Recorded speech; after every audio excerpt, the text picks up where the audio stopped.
high-level committee recommendations on one nation, one election, on simultaneous elections. Those recommendations have been accepted today by the Union Cabinet. आज union cabinet में माननीय प्रधानमंत्री श्री नरेंद्र मोदी जी ने NDA की सरकार ने वन नेशन वन इलेक्शन में जो हाई लेवल कमेटी की रिकमेंडेशंस थी उसको एक्सेप्ट किया है. High level committee recommendations on one nation, one election, on simultaneous elections, those recommendations have been accepted today by the Union Cabinet. And as you are aware, 1951 से 1967 तक election simultaneously होते थे.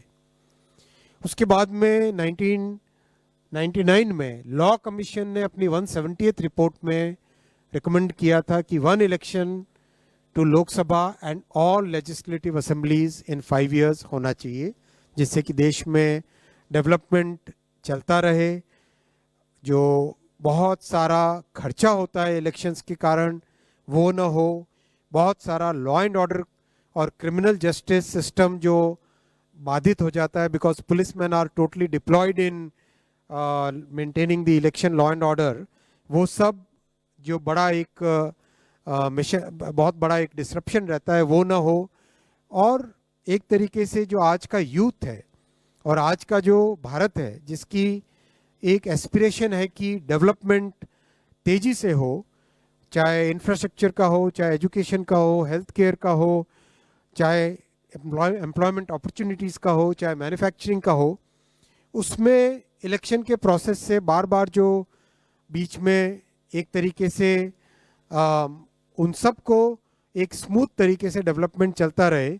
और इस पॉइंट ऑफ व्यू से बार बार ये recommendation, ये suggestion देश में जगह जगह से अलग अलग फोरम से आया है. पार्लियामेंट्री कमेटी ने भी 2015 में अपनी 79th रिपोर्ट में कहा था गवर्नमेंट को कि suggest methods for simultaneous elections in 2 phases. इसीलिए हाई लेवल कमेटी गठित की गई थी under the chairmanship of Shri Ramnath Kovind ji, the former President of India, and that committee extensively consulted a broad spectrum of stakeholders, including political parties, judges, constitutional experts, large number of experts from various fields. इन सब के extensive consultation के बाद में एक report submit की थी.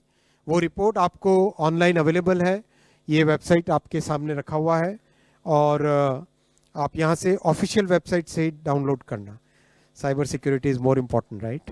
सो extensive feedback से आया था कि there is a widespread support for simultaneous elections in the country. There is a widespread support for simultaneous elections in the country. इसीलिए एनडीए सरकार की कैबिनेट ने आज सर्वसम्मति से इन रिकमेंडेशंस को एक्सेप्ट किया और इसका इम्प्लीमेंटेशन 2 phases में होगा जैसा कि कमेटी के रिकमेंडेशंस में है.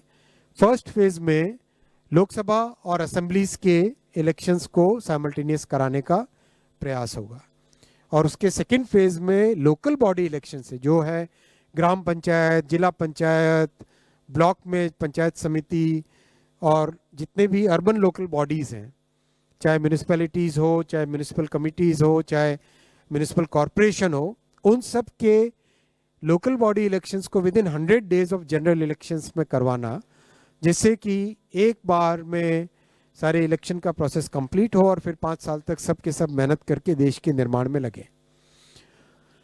अब इस पे जो कमेटी के रिकमेंडेशंस हैं उनको पूरे देश भर में डिस्कशन किया जाएगा वेरियस फोरम्स में. वेदर इट इज आप सबका भी स्वागत है, आप सब भी इसके डिस्कशन में हिस्सेदार बने और सभी नौजवानों को, सभी जो इंडस्ट्री बॉडीज़ हैं, सभी जो दूसरे जितने भी फेडरेशंस, ग्रुप्स, हर एक तरह के जो सोशल ग्रुप्स हैं, उन सब का हम आह्वान करते हैं कि आप सभी इस पॉइंट को डिटेल में डिस्कस कीजिए, साइंटिफिक वे में डिस्कस कीजिए.